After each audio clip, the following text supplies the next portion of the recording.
Update time. Okay, so the team news that you guys are looking at came in right after the win over Fresno. So in week 8, we played Fresno State. We beat them 28-18. Everybody was feeling great. We was on cloud 9. And then I got the update that some of the recruits that we was chasing had already committed to other schools. Some of the recruits that we had scheduled to visit us in week 9 had locked us out. Now, week 9 is a big week for us. We play our rivals, the Nevada Wolpack, all right? So we got a battle for the state of Nevada. I invited a ton of kids out to come see just how great this new UNLV football team is. And the number 1 wide receiver in the nation, Tremont Gray, locked us out. Now, why I'm confused a little bit is because he is still scheduled to visit the campus this week. So I don't know if a great performance can kind of change his mind. Like maybe we can wow this guy so much while he's here in Vegas that he'll decide to go ahead and sign that letter of intent. I don't know. But anyway, I got a lot of points I need to allocate. We've had some guys to just decide they want to go ahead and commit to other schools. I got these points. We got to move them around. We got to try to get as many kids to this game as possible because clearly trying to schedule these guys for late in the year is dangerous for us. With us being a smaller school, a small program, some of these kids are committing before they even get their visit, or they're doing like Tremont up there and they're locking us out and just coming to our school eating up our free snacks. I don't really have a big budget over here. You can't come over here and eat my snacks just, to decide you want to go somewhere else. So we got to make sure we knock it out the park this week. And I'm sorry, Nevada. I like the Wolfpack. Hey, I like Colin Kaepernick. But we're going to have to kick their asses this week. Like, we got to. Otherwise, we're going to lose out on a lot of these kids. So while I'm running my mouth about various things, in the background, I want you guys to try to pay attention to what I'm doing with these guys and the points. If it's a situation where I feel like I got a chance of really winning these guys, I got to go all out with the points. And this late in the year, week 9, if it's a guy like Casey Pittman, if I'm still several thousand points back, I probably got to let these kids go. And it's sad because I don't have any more unlocks. We only had 3. We had 3 or 5. I think only 3 unlocks per season, and we used all 3 of them. So if I'm falling back on points, I got to give up. I got to decide, hey, we can use these points on some other kids. Now, realistically, we know we're not bringing in all blue chip players, all top 100 players, but I am reaching out and talking to a lot of those.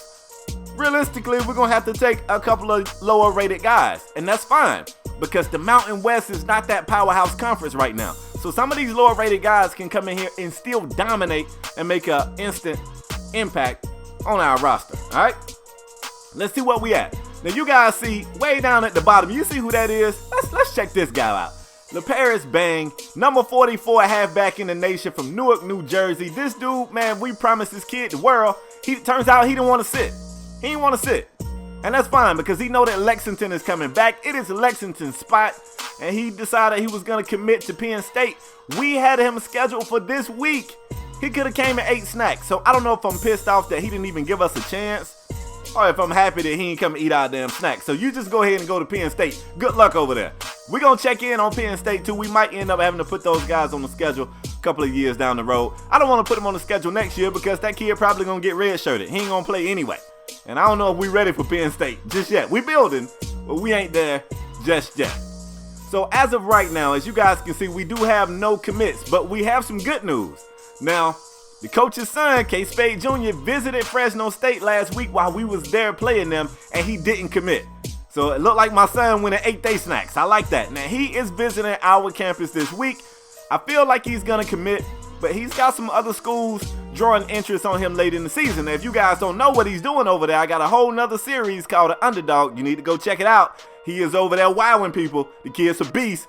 He hit like Ronnie Lott. He fly to the ball like Ed Reed. Okay, so back to distributing these points. Now, I don't know if you guys caught it. We're still in really good shape with the number 3 wide receiver in the nation. His name is Ross. Ross Manson, I think. So even if we lose Tremont, we're in on the number 3, but you can see I'm kind of going hard at some other wide receivers. I don't want to put all my coals in the fire on Ross. He might end up eating our snacks and dip setting too. So I'm trying to make sure I got some insurance policies at wide receiver. Yeah, we got Devontae Boyd. Devontae is probably having one of the best seasons he's ever had at this school. And I don't know. I don't think he's drawing any interest from the NFL, but who knows? The season ain't over yet. You never know. Devontae might dip. I'm just trying to make sure we're good at those positions. Now, another big thing this week, man, is to impress these wide receivers we got on the sideline. As you guys can see, we're going to have to play a completely different style of offense. Traditionally, we run. We're good at it. No reason to even, rock the boat. If it ain't broke, don't fix it. Okay, it's game time now, so I hope you guys are ready. I got a great gameplay for you. I'm about to get into commentator mode, all right? Y'all ready? All right, let's get it. What's going on, college football fans? Welcome back to the desert. It is Kspadetheprospect with a brand new episode of Welcome to Sin City. And today, folks, we got an in-state rivalry. We got the Wolpack in Nevada. We got the Running Rebels of Las Vegas. And today, those two schools will do battle for the Fremont Canon in the battle for Nevada. The Wolfpack currently house this trophy. Coach K.Spade wants it. I'll meet you guys down at the coin toss.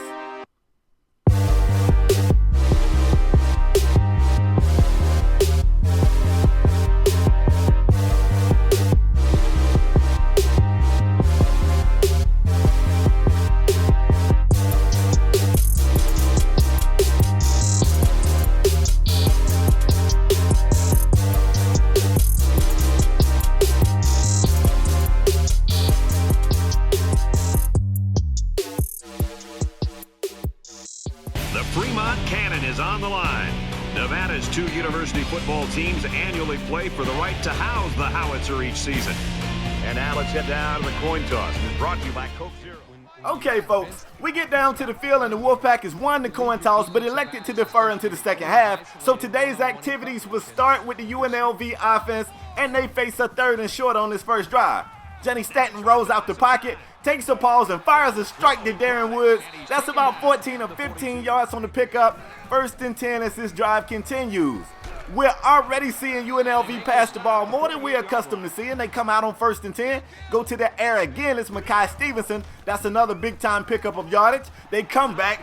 Darren looked like he's in for a big day today. That's Darren Woods on the stat sheet for yet another reception on this first drive of the game. Still haven't really seen this running attack we're expecting, but I spoke too soon. The green machine cranks up right here for about 11-yard pickup before taking a big hit at the end of that play. And on the next carry, it's in my G-Ride. Get it the fastest, right in the catch of my classes. 107, we can hit on Sunday, we gon' hit the Crystal the Pass. green machine finds the end zone. 7-0 Rebels. Folks, I got a feeling this is going to be a high-scoring affair. I think both of these offenses have shown us throughout this season that they can go up and down the field with the best of them. The Wolfpack come back, they throw the football. They pick up about 15 yards on that play across the middle of the field, 1st and 10 Nevada. The Wolfpack come out on 1st down and complete a pass to the receiver. Wide receiver screen, nice quick read. They pick up 8 or 9 on the play before the receiver's forced out of bounds. The running back, Isaiah Hamilton, gets his number called on 2nd and short. He picks up a couple of yards, gonna be a few inches shy of the 1st down marker. The Wolfpack brings everybody back to the line of scrimmage. They're going no huddle. It is 3rd and inches.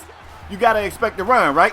They hand it off. Hamilton is gobbled up in the backfield, actually loses the 2 yards that he just picked up. Nevada's going to have to settle for 3 on their first drive. Stanton flushed out of the pocket on 1st and 10. He is brought down for a sack, losing 5 or 6 yards on the play. Coach Spade sending a play in from the sideline. The Rebels are not getting in the huddle, bringing everybody back to the line of scrimmage. It is 2nd and 16. They need a big-time pickup, but they don't need 16 on this play. Let's see what they dial up. Stanton drops back, throws a strike across the middle of the field. He's picked off. The Wolfpack defense make a big-time interception to give the offense the ball back in great field position, and you know the Wolfpack want to take advantage of this. They come out on 1st and 10 and pick up 17 through the air on a pass right across the middle of the field. Now, they love this no huddle. You're going to see it a lot today. And the Rebels got to do something. And this quarterback, Stewart, is 4-4 right now. Very quick reads. They're going to have to get some pressure on him. And you got to be careful with the pressure because he can also do this. He can take off, and he shows here. Not only can he run, he's a good-sized guy. He can take a hit. Took a big-time hit from the safety Hawthorne and just kept trucking. 2nd and goal from just outside the end zone. You got to expect run, but Nevada has so many tricky run plays. You don't know what to expect, and this time Isaiah Hamilton just goes straight up the A-gap. That's going to be a touchdown for the Wolfpack, and they take the lead with that score, 10-7 early in this game. Stanton and the UNLV offense back on the field when he finds his target, Devontae Boyd. 13 yards on the pickup, 1st and 10 Rebels. On 1st and 10, it's another pass, this time to Presley, who gets the first down before being forced out of bounds. I don't know if the Wolfpack studied film that prepared them for the way that the Rebels are playing today.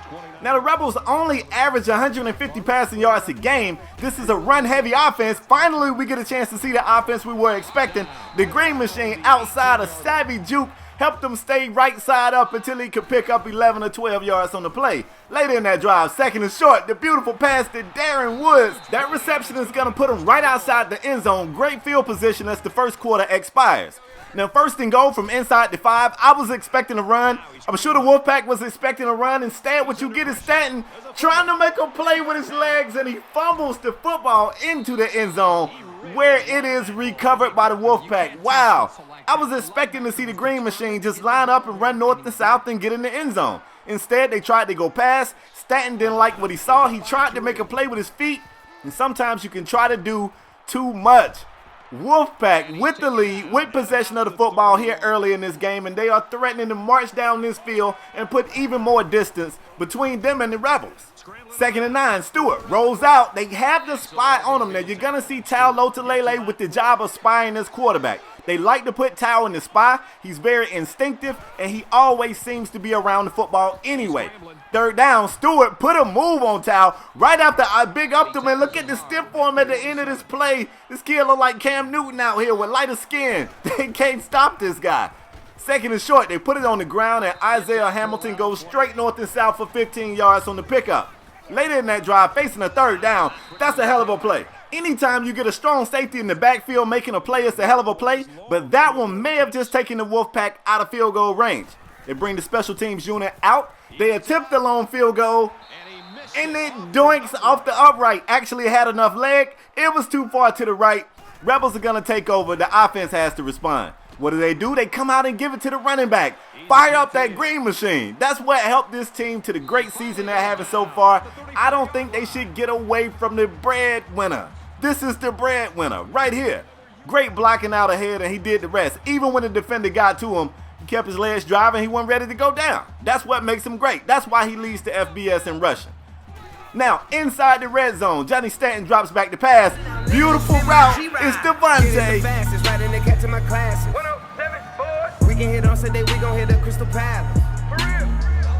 Devontae Boyd ran that comeback route to perfection. Stanton had to pass right there as soon as he turned around and threw it a little low, but threw it low on purpose. That way, either the receiver catches it or nobody catches it. Beautiful. 14-10 is your score. Wolfpack come out and go 3 and out. You see the UNLV offense back on the field. Stanton, what are you doing? Stanton runs with it and fumbles again, but luckily, he fumbles out of bounds.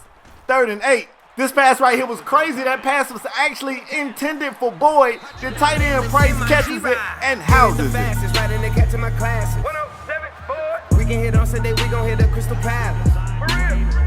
You look at this play again. This pass was intended for Boyd. Now, you guys saw Stanton got hit at the end of that play.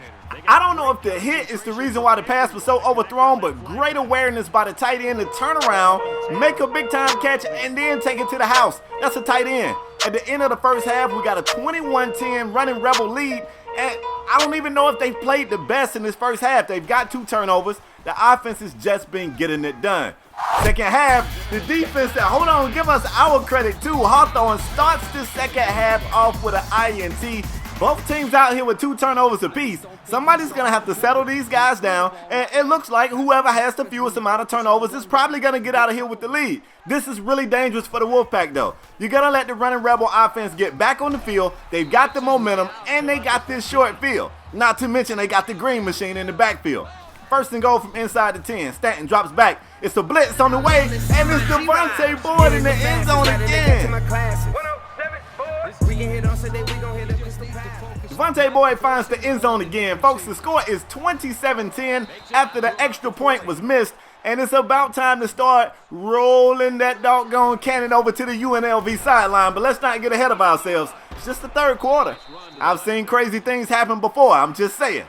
3rd and 5. They definitely need this first down. They got the screenplay dialed up. I don't know if you saw it, but Tao was running stride for stride with the running back. They didn't want to throw the pass. They ended up taking the sack. And here you go. You put the Rebel offense back on the field. This is not the blueprint for success. Trust me. The green machine gets going, folks. Every time he's touching the pigskin, it's 8, 9, 10 yards to carry. They can't stop him. It doesn't look like they can stop the passing attack either. Andrew Price with a 17-yard reception. Late in that drive on 3rd and short. Stanton keeps it. He's spinning. He's winning the spin-a-rooney. Keeps them going, folks. That's another 1st and 10 for the Rebels. Man, they look like they wanted more today, y'all. Price snags in another reception. Fights for more yards. Tries his best to get into the end zone, but he's brought down just shy of the score. But on the very next play. Get it the fastest, right in the catch of my classes. 107, boy. We can hit on Sunday, we gon' hit the Crystal Palace. Lexington Thomas comes in. He gets a rushing touchdown too. Folks, it is 34th to back. That should have been a pick. Folks, it is 34-10 with a whole nother quarter of football left. Hey, where is the cannon? Roll the cannon over to the Rebel sideline right now, immediately. That's another great 3rd down stop by the Rebel defense, man. Rebel pride is running strong out here. Sam Boyd Stadium is on fire right now. This team wants it. I ain't even really got to show y'all much more. We really can get up out of here. But hold on, the Rebels still running the score up out here. Running the score, we're trying to run the score up. Stanton is picked off. I don't know why UNLV is passing the football so much. I mean, they are having success with it, but they kind of reckless. That's the 3rd turnover today, 2 INTs, and a fumble lost by Stanton. Stanton not doing a great job of his ball security duties today. Now, hold on. I don't think it's a chance in hell Nevada wins this game, but they are still a prideful school. They're out here fighting for respect at this point, and they want to get down into this end zone at least one more time. Trust me. It's a minute to go here in the 3rd quarter. Stewart rolls out, realized it wasn't a spy, cut the burners on. This kid is like a fullback. Like, he never goes down on the first tackle. He never does. 1st and 10 for Stewart. He tries to throw into the flats. Beautiful defensive play call. Clearly the Rebels was in the cover too. And look at this pick. Ain't nobody gonna stop him. Eastside, Eastside, Eastside. Samstown budget, sweetheart, right now, let's send my G-Ride. Get it the fastest, right in the catch of my classes. 107, boy. We can hit on Sunday, we gon' hit the Crystal Palace. For real. Ain't no lollygagging, hitting home runs. This is one of the main things you hear NFL scouts talk about when they kind of talk down on the spread offense. A lot of times when a quarterback takes the snap, he has a hot read. He doesn't have to read the defense. He just drops back and throws it to his read. This time his read was covered. And that's a new record, at least at the time that this game was produced. That is the longest interception return for a pick 6 in the FBS, baby. And it belongs to the Running Rebels. What is the cannon? I want to see the cannon on the game rolled over to the sideline. I got to see it. 41-10 is your score. At this point, is it disrespectful if the Rebels continue to run the score up? I think it's not. Like, this is a rivalry game. You got to send a message out here. You got to. Stewart is wrapped up and finally brought down. He didn't even go down on the first tackle attempt on the sack. He even shedded that one. This kid in the weight room, they might need to check his piss or something. This kid is strong as hell. 4th down, though, they try to go for it. They can't make it shake. Man, we're here late in the game. It's the 4th quarter. The only thing you want to do if you the Rebels is make sure you get out of this game without one of these kids getting injured. You sent a message. I feel like the message was sent loud and clear. Everybody knows what's going on right here. You get the win. You get the cannon. You've got some high school talent over here. You have impressed the hell out of these kids. Now, come on, coach. Don't get one of your kids hurt out here. You still got Stanton running around like a running back. Smartly, he gets out of bounds right here before being hit. 3rd and short. That's the green machine duty. Look at him straight up the gut. Man, this kid is amazing. 15 yards on the play. They really got to put 2 clock on. They got to get up out of here. I don't want to see anymore. At this point, I'm starting to feel bad. I'm starting to feel like I'm an accessory to a crime out here. Devontae Boyd is still eating. Very smart to get out of bounds, though. Later in that drive, they go back across the middle to Boyd, who scores again. Now we can draw the curtains on Nevada. I don't want to hear y'all say Fremont Canon. I don't want to hear you say Fremont. I don't want to hear you say Canon. Like, you can't even say them 2 words. Get them out of your vocabulary. Running Rebels come out and had a hell of a game. They impressed. Moved the football through the air. Moved the football on the ground. The defense was phenomenal. With the exception of a couple of turnovers, this was a grade A performance by the Rebels. That's all I got for today's video, man. I hope you guys enjoyed it. I told you it was going to be lit. Told you it was going to be fire. Unless you go to, unless you go to UNR. You probably ain't going to like it if you go to UNR. But if you go to UNLV or any other school, this video is fire. If you guys enjoyed it, do me a favor, drop that like. If you are new here, go ahead and hit subscribe so you can know when these episodes are being uploaded. And That's all I got for today, folks. I'm out the next time, all right? Peace.